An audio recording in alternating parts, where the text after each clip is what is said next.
Good afternoon, everyone. Good afternoon, Miss Rosa. Today we are going to discuss about plot. First of all, let me introduce to our group. First, me, Hibatullah Ramadhan, and the second is Chintya Rerofnita, and the third is Nia Ragilia, and the last is Aprilian Paramita. The plot is a chronological sequence of events in the story, or the definition of a flow, which is the period of a series from the beginning to the end. Stories about how the action contained in the story must be related to one another. For example, how an event is related to another event, and then how the characters are displayed and the performance inside are all related to unity of time. And the next about the title, we chose The Blind Man by Gai Maupassant. And the next about the summary. This short story is set on an isolated farm in the English countryside where a blinded war veteran by the name of Maurice lives with his pregnant wife Isabel. The story opens with Isabel sitting in the gardens, the name of the couple abode, listening for the sound of her husband returning from the barn and for the carriage of her friend Bertie.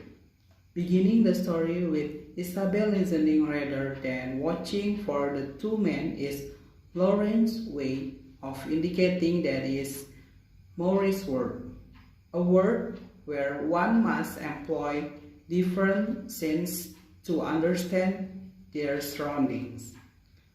Ultimately, Isabel decides to go and fetch her husband back to the house. Though when she enters the barn, she feels nervous, given that she cannot see him too well in the dark. He shared her feeling of anxiety and pair discussed it while returning to the house, though neither can identify the cause of it. Bertie then arrives. While before to the war, he and Maurice had disliked one another. It had been Maurice's idea to invite the other man over when his wife mentioned a note that Bertie had sent her bemoaning the decline of their friendship. Okay, next, I'm Nia Ragilia. I will continue to read the summary of this novel. So the three have dinner together, and tough conversation is very difficult. Maurice, in particular, seems like uncomfortable, as indicated by his upgrade posture. As soon as is polite, and Maurice excuses himself and returns to his barn, leaving to the friends to catch up. Later in the night, Bertie volunteers to go and see how Maurice is doing, but like Isabel, he feels uncomfortable also to negotiating in the dark barn. The two men enter into the conversation, and Maurice asks if he can touch Bertie's face, a request that Bertie grants, but not without apprehension. The experience is affirming to Maurice, who remarked that the other man seems younger and smaller than he had imagined him.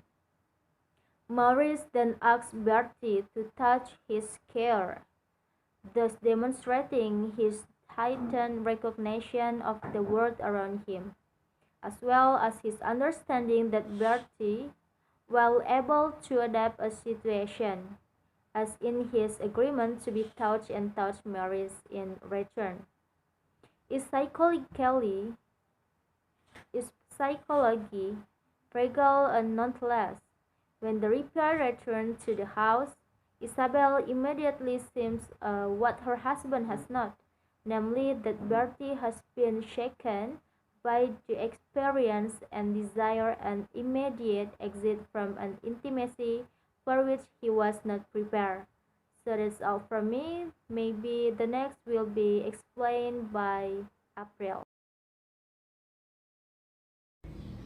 The storyline of the blind man is advanced storyline. This can be seen from the storyline which tell the story until it's finished, from the story of the beginning to the end of the life of the blind man.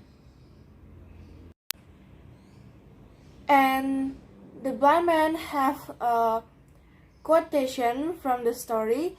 For the first is, he was a peasant, the son of a Norman farmer. As long as his father and mother lived, he was more or less taken care of. He suffered little save from his horrible infirmity. But as soon as the old people were gone, an untrinkled life of misery commenced from him, dependent on a sister of his. Everybody in the farmhouse treated him as a beggar who is eating the bread of stranger. And the last quotation from the story of the blind man is, the descending snow made a numbness still over him, and his feeble limbs being incapable of carrying him farther. He sat down in the middle of an open field. He didn't get up again. The white flakes which fell continuously burned him, so that his body quite stiff and struck. This disappeared under the incessant accumulation of their rapidly thickening mass, and nothing was left to indicate the place where he lay.